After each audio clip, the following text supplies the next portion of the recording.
Hi welcome back to my YouTube channel. ನಾನಿವತ್ತು ಗೋಧಿ ನುಚ್ಚಿಂದ ಬಿಸಿಬೇಳೆ ಬಾತ್ ಮಾಡೋದು ಹೇಗೆ ಅಂತ ಹೇಳ್ತಾ ಇದ್ದೀನಿ.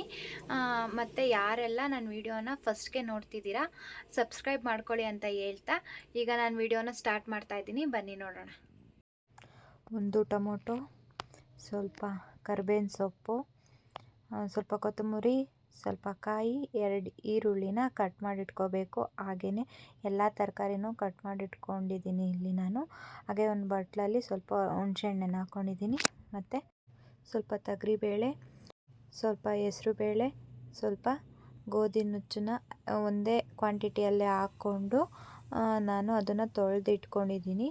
ನೆಕ್ಸ್ಟು ಸ್ವಲ್ಪ ಕಡಲೆಬೀಜ ಆ್ಯಡ್ ಮಾಡ್ತಾಯಿದ್ದೀನಿ ತರಕಾರಿಗೆ. ಎಲ್ಲನ ಕುಕ್ಕರ್ಗೆ ಹಾಕ್ತಾಯಿದ್ದೀನಿ.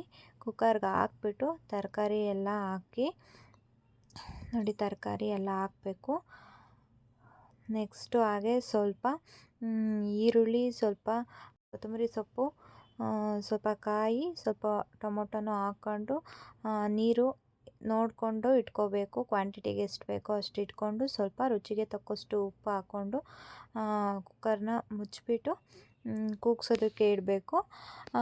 ಇದು ಬೇಳೆ ಎಲ್ಲ ಬೇಯಬೇಕಲ್ವ, ಅದಕ್ಕೆ ಒಂದು 3-4 ಟೈಮ್ಸ್ನ ನಾವು ಕುಕ್ಕರ್ನ ಕೂಗಿಸ್ಕೋಬೇಕು. ಒಂದು ಪಾನಿಗೆ ಸ್ವಲ್ಪ ಸಾಸಿವೆನ ಹಾಕ್ಕೋಬೇಕು. ಸಾಸಿವೆ ಸ್ವಲ್ಪ ಚಟಪಟ ಅಂಟಿದ್ದಾಗ ನಾವು ಎಣ್ಣೆನ ಆ್ಯಡ್ ಮಾಡ್ಕೋಬೇಕಾಗುತ್ತೆ. ಎಣ್ಣೆ ಸ್ವಲ್ಪ ಬಿಸಿ ಆಗಿದ ತಕ್ಷಣವೇ ನಾವು ಸ್ವಲ್ಪ ಅದಕ್ಕೆ ಕರ್ಬೇವಿನ ಸೊಪ್ಪನ್ನ ಹಾಕ್ಕೋಬೇಕು.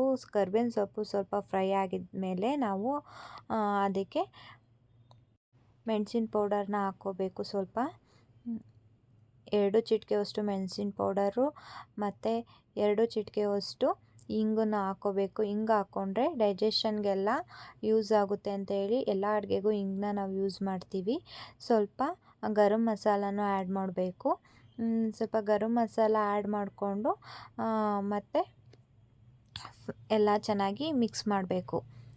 ಚೆನ್ನಾಗಿ ಮಿಕ್ಸ್ ಮಾಡಬೇಕು. ಸ್ವಲ್ಪ ಮಿಕ್ಸ್ ಮಾಡಿ ಸ್ವಲ್ಪ ಶುಂಠಿ ಬೆಳ್ಳುಳ್ಳಿ ಪೇಸ್ಟ್ನ ನಾವು ಅದಕ್ಕೆ ಆ್ಯಡ್ ಮಾಡ್ಕೋಬೇಕು. ಶುಂಠಿ ಬೆಳ್ಳುಳ್ಳಿ ಪೇಸ್ಟ್ನ ಆ್ಯಡ್ ಮಾಡಿಬಿಟ್ಟು ಮಿಕ್ಸ್ ಮಾಡಬೇಕು. ಮತ್ತೆ ನೋಡಿ, ಮಿಕ್ಸ್ ಮಾಡ್ತಾ ಇದ್ದೀನಿ ನಾನಲ್ಲಿ. ಮಿಕ್ಸ್ ಮಾಡಿ ನೆಕ್ಸ್ಟು ಅದಕ್ಕೆ ಸ್ವಲ್ಪ ಈರುಳ್ಳಿನ ಆ್ಯಡ್ ಮಾಡಬೇಕು. ಈರುಳ್ಳಿನ ಆ್ಯಡ್ ಮಾಡಿಬಿಟ್ಟು ಮಿಕ್ಸ್ ಮಾಡಬೇಕು. ಮಿಕ್ಸ್ ಮಾಡಿ ನೋಡಿ, ಮಿಕ್ಸ್ ಮಾಡಿಬಿಟ್ಟು ಈಗ ಅದಕ್ಕೆ ಸ್ವಲ್ಪ ಟೊಮೊಟೊನೂ ಕೂಡ ಆ್ಯಡ್ ಮಾಡಬೇಕು. ಟೊಮೊಟೊ ಆ್ಯಡ್ ಮಾಡಿ ಮಿಕ್ಸ್ ಮಾಡಬೇಕು.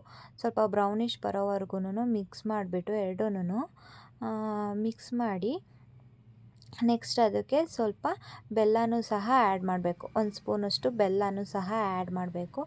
ಆ್ಯಡ್ ಮಾಡಿ ಹುಣಸೆಹಣ್ಣು ಜೊತೆ ಸ್ವಲ್ಪ ಸಾಂಬಾರು ಪುಡಿ ಮತ್ತು ಖಾರದ ಪುಡಿ, ಬಿಸಿಬೇಳೆ ಬಾತ್ ಪೌಡರ್ನ ಮಿಕ್ಸ್ ಮಾಡಿ ಇಟ್ಕೊಂಡಿರ್ತೀನಿ, ಅದನ್ನು ಕೂಡ ನಾನಿಲ್ಲೇ ಆ್ಯಡ್ ಮಾಡ್ತೀನಿ.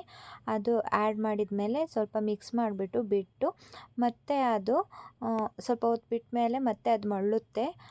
ನೋಡಿ, ಕುದಿಯುತ್ತಾ ಇರುತ್ತೆ. ಈ ಕುದಿಬೇಕಾದ್ರೆ ನಾವು ಕೂಗಿಸ್ಕೊಂಡು ಇಟ್ಕೊಂಡಿರೋ ಅಂತಹ ಅನ್ನನ ನಾವಲ್ಲಿ ಆ್ಯಡ್ ಮಾಡಬೇಕು. ನೋಡಿ, ಆ್ಯಡ್ ಮಾಡ್ತಾಯಿದ್ದೀನಿ.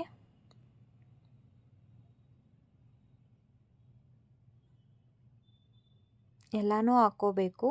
ಎಲ್ಲನೂ ಹಾಕ್ಕೊಂಡು ನಾವು ಅದನ್ನು ನೋಡಿ ಕುದೀತಾ ಇದೆ ಇವಾಗ ಅಲ್ಲಿ. ಮತ್ತು ಚೆನ್ನಾಗಿ ಮಿಕ್ಸ್ ಮಾಡಬೇಕು. ನೋಡಿ, ಮಿಕ್ಸ್ ಮಾಡ್ತಾಯಿದ್ದೀನಿ. ಮಿಕ್ಸ್ ಮಾಡಬೇಕು, ಆದಷ್ಟು ಚೆನ್ನಾಗಿ ಮಿಕ್ಸ್ ಮಾಡಬೇಕು. ಮಿಕ್ಸ್ ಮಾಡಿದ ಮೇಲೆ ಮಿಕ್ಸ್ ಮಾಡೋದು ಯಾಕಪ್ಪ ಅಂತಂದರೆ ಅದೆಲ್ಲ ಚೆನ್ನಾಗಿ ಹತ್ತಬೇಕು, ಅದು ಅನ್ನಕ್ಕೆಲ್ಲನ ಬೇಳೆಗೆಲ್ಲ ಹತ್ತಬೇಕಲ್ವ, ಅದಕ್ಕೆ ಚೆನ್ನಾಗಿ ಮಿಕ್ಸ್ ಮಾಡಬೇಕು. ಮತ್ತು ಸ್ವಲ್ಪ ಕೊತ್ತಂಬರಿ ಸೊಪ್ಪು, ಸ್ವಲ್ಪ ಕಾಯಿನ ಆ್ಯಡ್ ಮಾಡಬೇಕಾಗುತ್ತೆ. ಆ್ಯಡ್ ಮಾಡಿ ಚೆನ್ನಾಗಿ ತಿರುಗಿಸ್ಬೇಕು, ಇಲ್ಲಾಂದರೆ ಅದು ತಳ ಹತ್ತುತ್ತೆ. ಚೆನ್ನಾಗಿ ತಿರುಗಿಸ್ತಾ ಇದ್ದರೆ ಹಿಂಗೆ ಚೆನ್ನಾಗಿ ಮಿಕ್ಸು ಆಗುತ್ತೆ ಮತ್ತು ತುಂಬಾ ಟೇಸ್ಟಿಯಾಗೂ ಇರುತ್ತೆ. Thank you for watching.